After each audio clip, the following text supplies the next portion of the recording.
Okay, we've got another demonstration here. This time looking at the final phase of the FastCat process, and I want to just take you through, in the same way that we do with the last one, the various elements of what's required of you in this phase.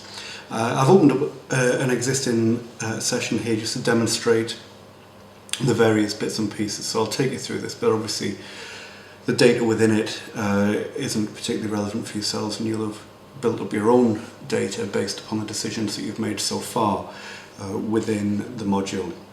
You'll see that there are four elements to this phase of the process. You shouldn't really get worried about that. It looks like there's quite a lot to do in this phase, but it's really a lot less demanding than some of the other things that you've done so far. Each individual element is much more straightforward than some of the things that you've done earlier within the module, so you shouldn't be unduly concerned about this. The first part that we're going to do simply involves transferring some data from phase 2 into phase 3, and this is basically to let the software here know about the decisions that you've made regarding the pay structure. So here in the first bit, you're required to enter the phase 2 data, which is basically recreating the outlines of your pay structure, whether that's a grades and ranges pay structure or a bands and so on. So you simply enter the band or grade boundaries along with the relevant minima and maxima in a way that you've already done in phase 2. So that's simply to let the software here know what you're already working with.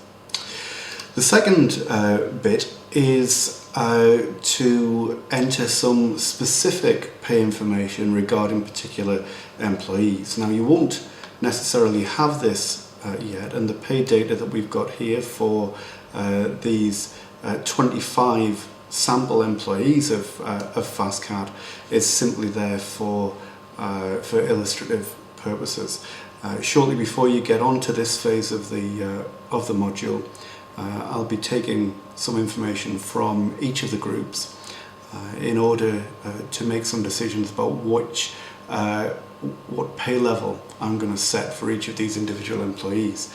Now, the point of this is that when you design a new pay system, people won't necessarily fit right into it. You're not starting with a blank sheet of paper, and there will be situations where people will fall outside of the structures and the bands and the grades that you've determined for them. And so you're going to need to make some decisions about what you do with those people. Do you give them a pay increase if they're not currently paid enough according to your pay scheme? Do they get a pay decrease if they're overpaid? Do we look at where they've been placed in the structure in terms of the job valuation points? You know, there are a number of decisions that we need to make about that. And so this gives you an opportunity to play around with these so-called red circling and green circling activities.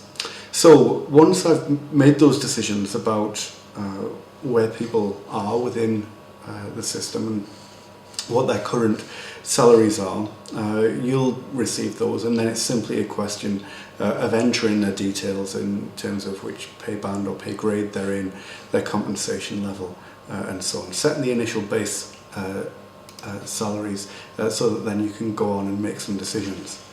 The decisions that you actually make will be in this employee transaction window, and so for each one of these sample employees, you need to make some decisions about what it is that you're going to do with them. Are you going to move their pay band or grade or zone? Are you going to reevaluate the job valuation points, change their salary level?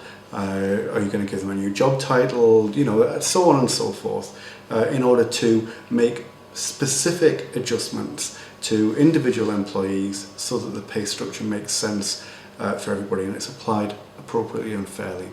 You need to think about this from a policy point of view.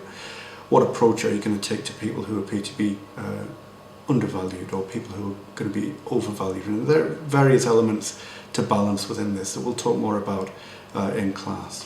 You'll also notice that down here we've got some information about these individual employees, not just their job and what they do and so on, but also how long they've been with the organisation, what their last pay increase was, whether they're a member of a minority group, and this might be something to keep an eye on because of potential issues that you might face if you happen to make disadvantageous decisions that just happen to fall heavily on people from minority groups or for one gender or another. So just so that you've got some information there about what to about how some of these issues might be received, and issues that you may need to protect the organisation from in terms of potential litigation.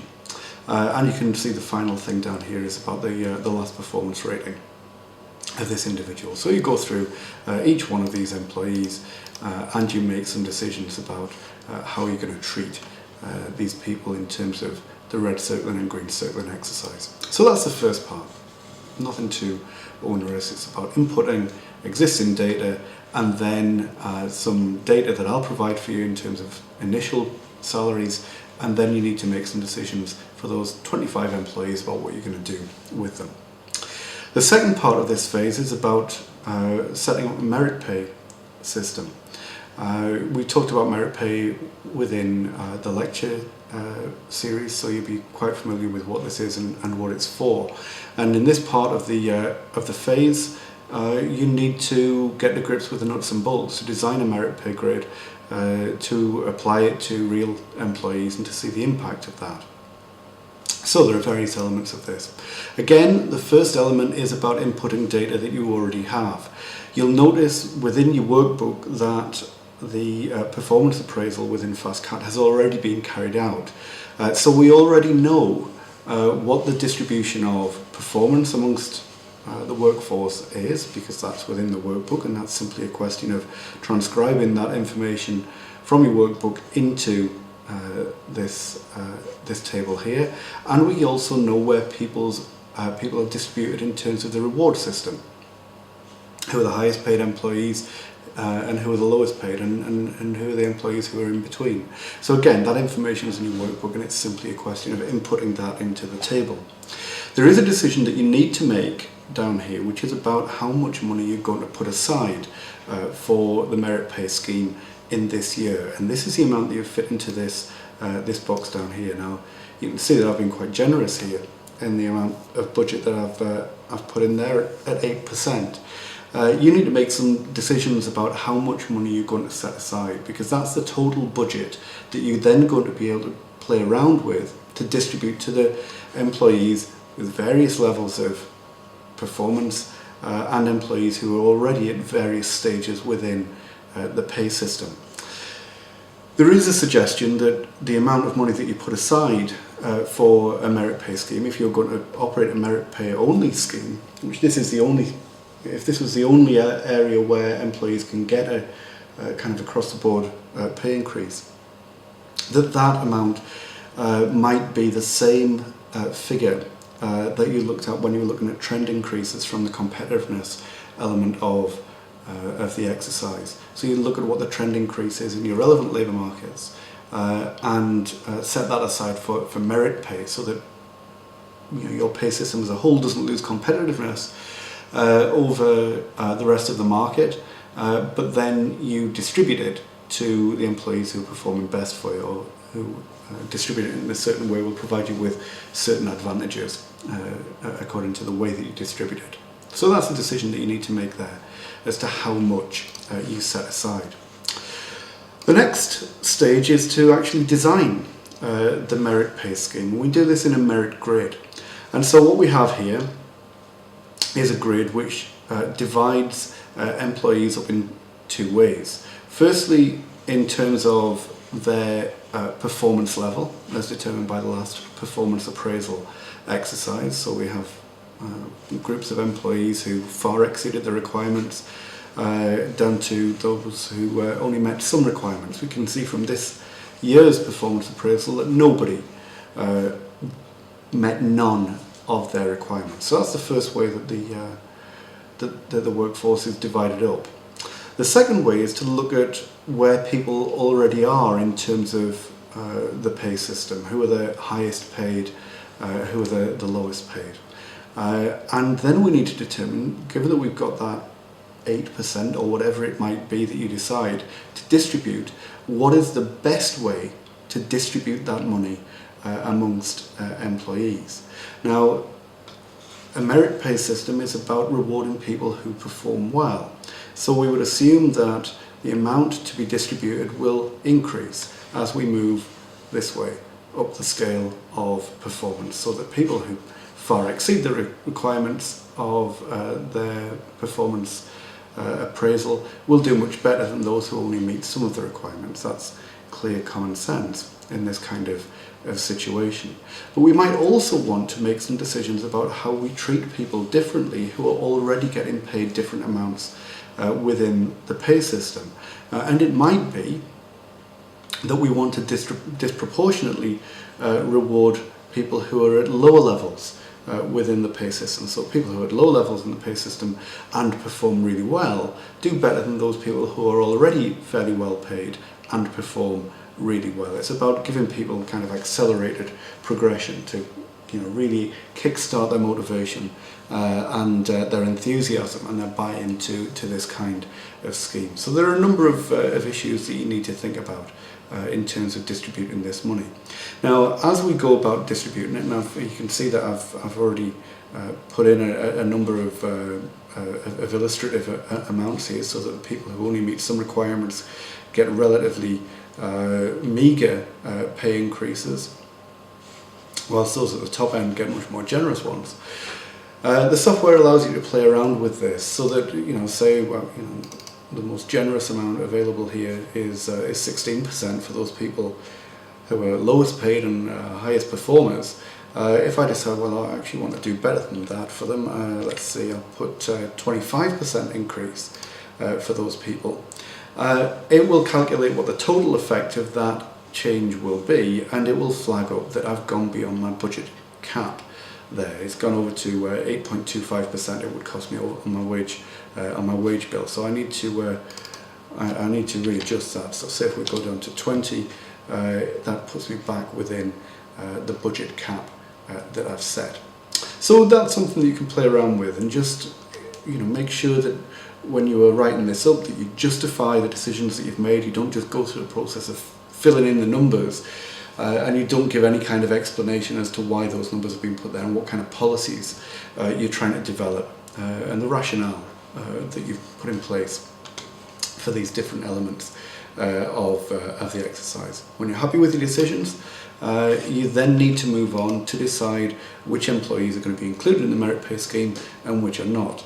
You may decide that this is a scheme which applies to everybody, in which case you simply, for each one of these, again, these sample employees that we've been looking at, you simply tick the yes box. Or it may be that you regard that some employees don't need to be part of this kind of scheme, that it's inappropriate to have some people's performance rewarded in this way, and that might be for a variety of reasons, which we'll have touched on in class, and which you'll understand from your wider reading, in which case you'll decide that you want to exclude them from this pay scheme. And you can see that this is flagged up this next stage of the exercise in this phase, which is simply about the amount that this person will be getting as part of their merit increase based upon their performance rating and their current salary level.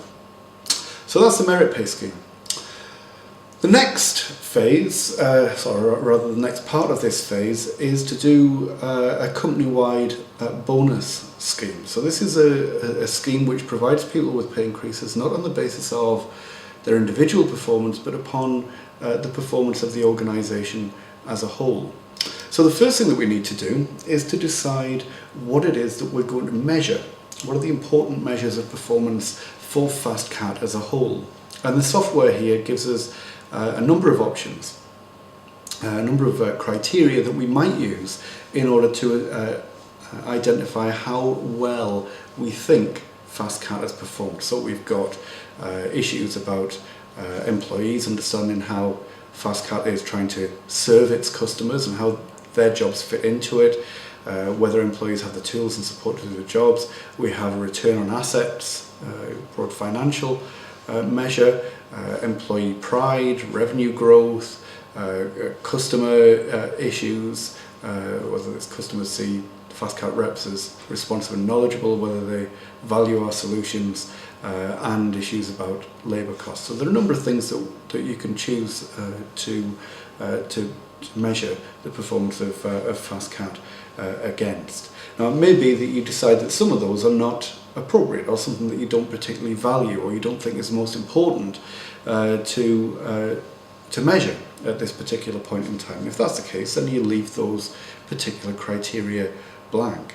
Of those that you do think are important, you need to establish which ones you think are the most important and which ones are the least. So you fit some proportions between the criteria that you use, and you simply have to make sure that these add up to 100 at the end of the day. So if I think this is maybe a little bit more important, then maybe I have to decrease another one, so that we end up with the figures adding up to 100. And you can see the pie chart on the right here illustrates the various proportions of these criteria that you've decided to fit. You might change your mind and say, well I think we've got quite enough of customer responsiveness, but we haven't got enough in terms of financial measures. So we'll add another criteria there, and this will change the graph again.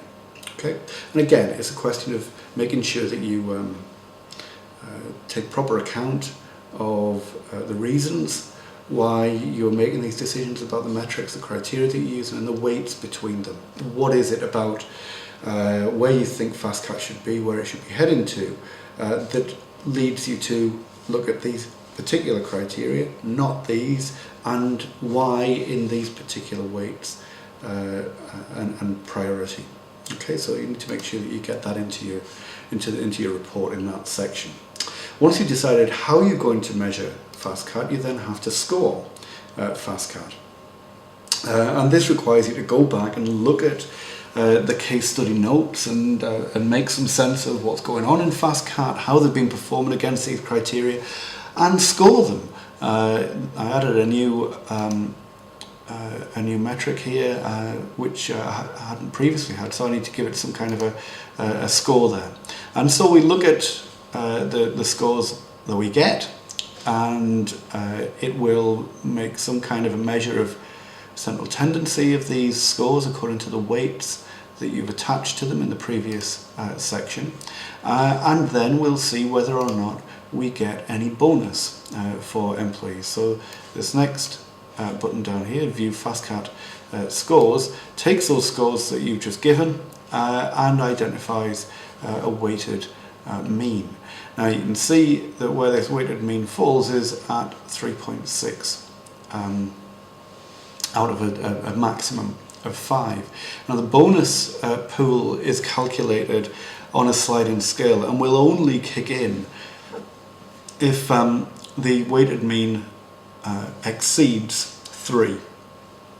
Okay, so if you've scored FastCat as less than that, according to the criteria that you've established that are important, then no bonus, no company-wide bonus will kick in, and you need to think whether or not that's something that you want to do. It's perfectly acceptable if that's the case, but you simply need to make sure that what you're doing is fully justified and explained within your report. So you can see here that on the basis of that score, the bonus pool of $109,000 a bit has been generated. The next stage is simply again to determine who is in and who is out of the bonus scheme. And again, we're not looking at the entire workforce here. We're looking at this sample of 25 employees who we're saying is, kind of illustrative of the broader workforce. So again, you need to just decide whether or not these people are in or out, and how much of the bonus pool they are going to get. Now again, these decisions need to be taken with due thought and due consideration. If you are excluding certain categories of employees from the bonus, then you need to say why that is, why it is that you want to concentrate your bonus resources on particular types of staff rather than others, and what the staff who are excluded from the bonus pool, how they're going to be dealt with instead. You also need to think about the proportions of bonus that you're paying out between different types of staff. And again, this will be perhaps different from the decisions that you're making about merit pay, because this is about reflecting employees' contribution to the overall performance of the organisation rather than simply about their own individual performance. And so it might be that, and this is simply one point of view, that that people who are in more senior positions, people who are in more customer-facing positions, people who are have more direct impact over the creation of value for the organisation, are perhaps more eligible for a larger size of the bonus pool than those who do not do those things. So again, you need to think about broader arguments about how these company-wide bonus schemes work, what their motivational value might be, and their suitability for different types of employees, and put that into your report as well. The final bit, it simply allows you to identify all of the decisions that you've made, so you can make some broad comparisons and draw some conclusions about the decisions that you've made, whether or not those are appropriate, and so on. We can see some ratios which indicate various elements of the impact of the decisions that you've made, and a number of graphs that you can access here.